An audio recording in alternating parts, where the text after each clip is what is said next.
Contempt did a great job of showing us every step along the way what we're supposed to be looking for. From the very opening scene where the door is locked and you turn around and you see, well, there's a light on in the shed. It's obvious you're supposed to go to the shed. In the shed we find a key, which leads to the front door. As we go through the front door to start exploring the house, we're almost instantly met with a demon showing us which way to go.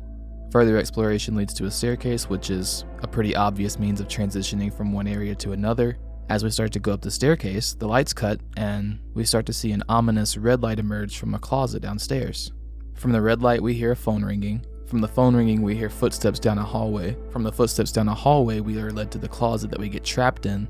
From that closet, we know to go and explore where the sound was coming from initially, and just, do you see what I'm getting at? What I just described was basically the entire game, and you can clearly see how the developer made their transition points very, very easy to find. I appreciate that so much as someone who plays video games because I don't like my time being wasted. I'll explore a world if it has something to offer, but in a game like this, I really just want to experience the game and the sequence that it was supposed to be told in. That was one of my gripes about Visage because I feel like I spent so much time exploring the house and nothing was really ever happening. As a side note, that is another reason why I really enjoy indie horror, because most of these games are just meat and potatoes. There's not a lot of filler, and most of the time that you spend playing these games, it's usually good from beginning to end. In the end, if I have any gripe at all about Contempt, and it's a small gripe, it's that it was actually a little too short, I think. And again, I'm acknowledging this is a stupid complaint, but I just loved it so much, I really do feel like this game would have benefited for another 10 or 15 minutes of gameplay. I was so hooked at the point that the game ended, which some might say is a good thing, but I could easily have seen myself playing this for another hour or two if it let me. I'm going to leave a link below in the description to the developer's itch.io page, and feel free to support him because I know for sure I am. I'm very much looking forward to his future endeavors.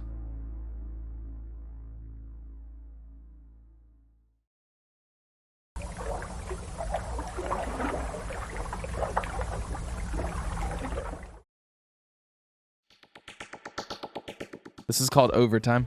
Warning. What does that mean? Overtime. Right click to zoom.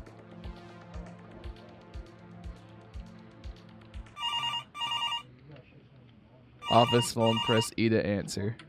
Voice on phone. Hi there, this is Gary from Internals. I'm just calling to remind you of your meeting in 15 minutes. It's nothing bad, I promise. Haha, just a little chat. Okay, Gary, fuck you. But don't be late, alright? ... Are you there? Yes. Oh, haha. Thought you were playing a little Halloween trick on me. But a conscientious worker like you would never violate our HR policy of no Halloween tricks like that. Alright, I've taken enough of your time. Meeting, 15 minutes. Don't be late. Bye. Gary, I want to die. And with that terrible phone call with Gary out of the way, we have our plot. We're tasked with attending a meeting that we don't really know the subject of. The unease created by this situation is very relatable for anyone who's ever worked in an office environment before. Meetings out of nowhere are rarely good. I plugged it in, now my computer only does this. That's not CSGO. You probably shouldn't be plugging random USBs into company machines. Don't tell me how to do my job, pal. Tell your guy to get his ass over here and fix this. Spreadsheet guy. That's literally his name is Spreadsheet guy. Oh, I could simply look at spreadsheets all day. And I do. What a delightful little life for me. This has to be my guy. He's got the gamer fuel over here. Oh yeah, he's playing a PSP on the job. And that's CSGO gameplay. This is my guy for sure. Hey, what's up? Did you give Jackson some kind of messed up USB? Huh? He was saying something about CSGO and his computer looks bricked. Oh, haha. Yeah, just a fun little Halloween prank between coworkers. Wouldn't expect you to get it. That guy's always on your back anyway. Hey, you should go put that USB into your computer too, as a prank. Haha.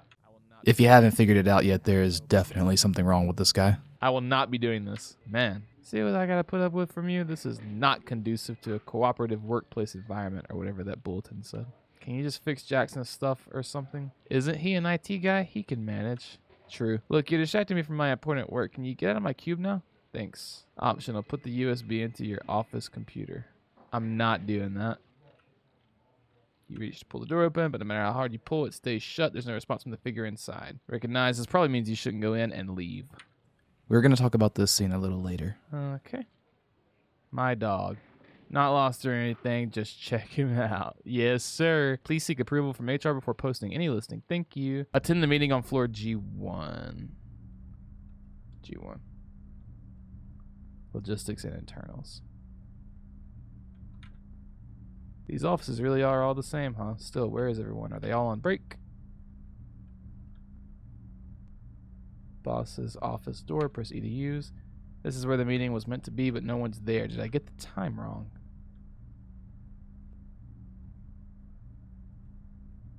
Check the time.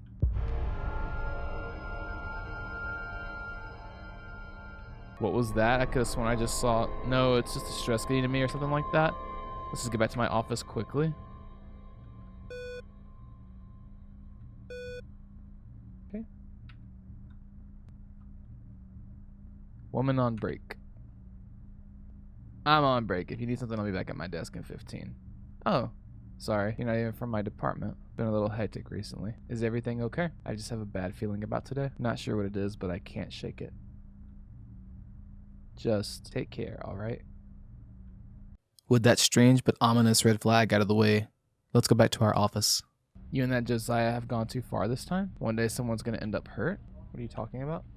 He seems to be ignoring you. There's a slight nervousness to him. Another core aspect of what makes this game so unnerving is in play here. We'll talk about it in a couple minutes. Day in, day out. Spreadsheets are what it's all about. What it's all about. Oh no, even he's losing his shit. Josiah, what'd you do, man? Oh hey, what's with that face? You good? Old man Jackson still giving you trouble? Been having a pretty weird day. Yeah? You wanna talk about it? I'm all ears. Not really. Hey, alright, check this out. Yeah? What? That's the son of me respecting your privacy and whatever, since I'm such a great colleague and or friend. Okay, T. Gary. Oh, finally. I've been trying to reach you for hours. Who is this? Gary. From internals? Look, I'm calling about your disciplinary meeting that you didn't show up for, despite me calling you beforehand multiple times. It's not a good look, you understand. I went to the meeting, Gary, no one was there. I've been sitting at my desk this whole time waiting for you. These excuses just won't cut it. I'm sorry, you're a good guy, but it's just been one thing after another with you. Hasn't it? I'm gonna have to ask you to head up to HR. Right now. He hung up. You still peeved? Yeah, he's still peeved. I don't know what I did to that guy.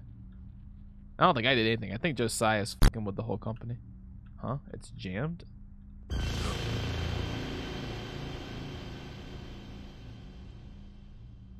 Hey, Josiah. Hey. HR meeting. Oh, big trouble, huh? You been doing something you're not supposed to? Just messing with you. Better get going. Yeah. Human resources. It would happen in the HR office. It absolutely would be in the HR office. Convenient flashlight. Press E to equip.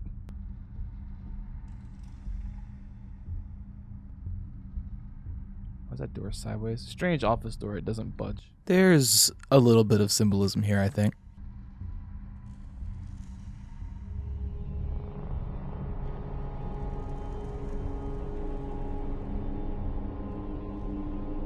Josiah? Yeah, no doubt about it. Well, this is awkward, huh? You weren't meant to see all of this, but I figure you can guess where this is going now, huh? Whoa!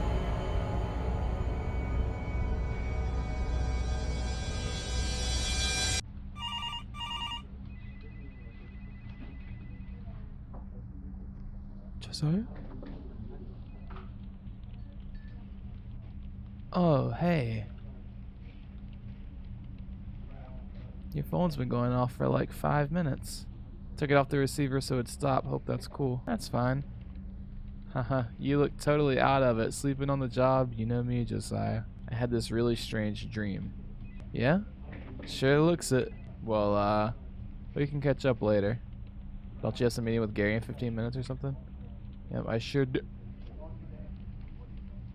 And there it is. That is the perfect ending to wrap up this fever dream that we've been in for the past 10 minutes.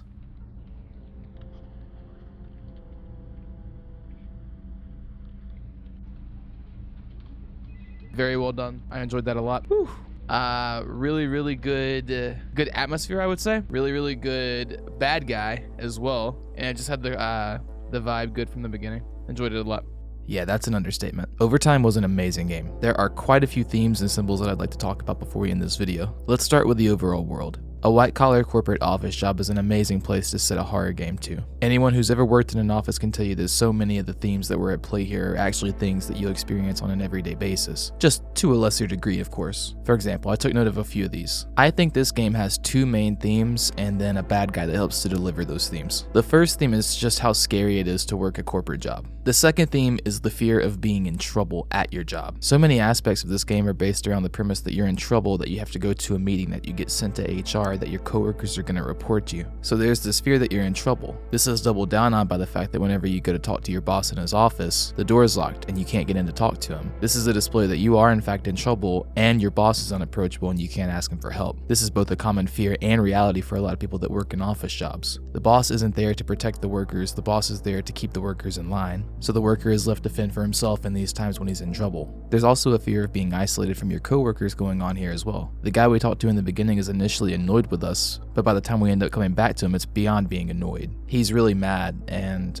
we don't really know why. We just know that we've done something wrong, or at the very least, we're gonna get in trouble for something. And the worst part is, we haven't done anything wrong. This leads us to another example of the first theme, and that theme goes something like this. Even if you do what you're supposed to do, or if you try to do the right thing, there's still a chance you'll get in trouble and get fired, or worse in this game. Of course, the scene at the end where everyone is dying is an exaggerated means of showing that fear, but it's also a very effective way of showing it playing out. By the way, like I said in the video, the last level being the HR office is actually perfect. Everyone hates HR. If you like HR, you're probably HR. HR is where you go to get in trouble and to get fired. The little messed up door that we run into whenever we reach the HR department is actually showing us that something's messed up with our current reality. It's basically there to show us that something just isn't right. I noticed that this game also made good use of liminal space. I feel that the average office worker does encounter a lot of liminal spaces as well, so it's actually pretty realistic. The first two themes I feel are hammered upon pretty well by the game itself, but I really feel it was Josiah that brought it all home. Josiah is chaos, but he's also workplace malevolence. He is basically the personification of everything that could go wrong at your job.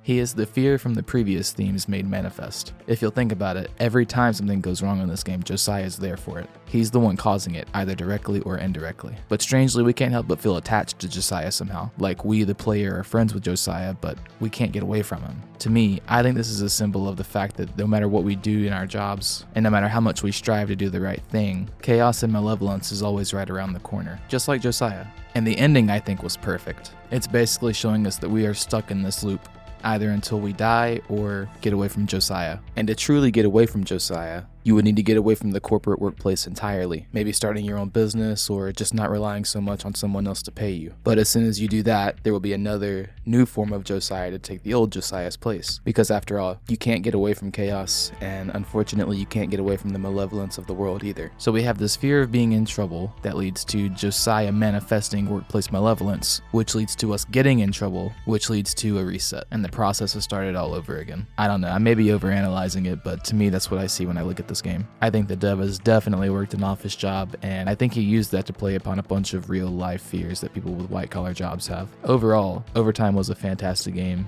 and I really enjoyed it. A link to the game will be in the description of the video.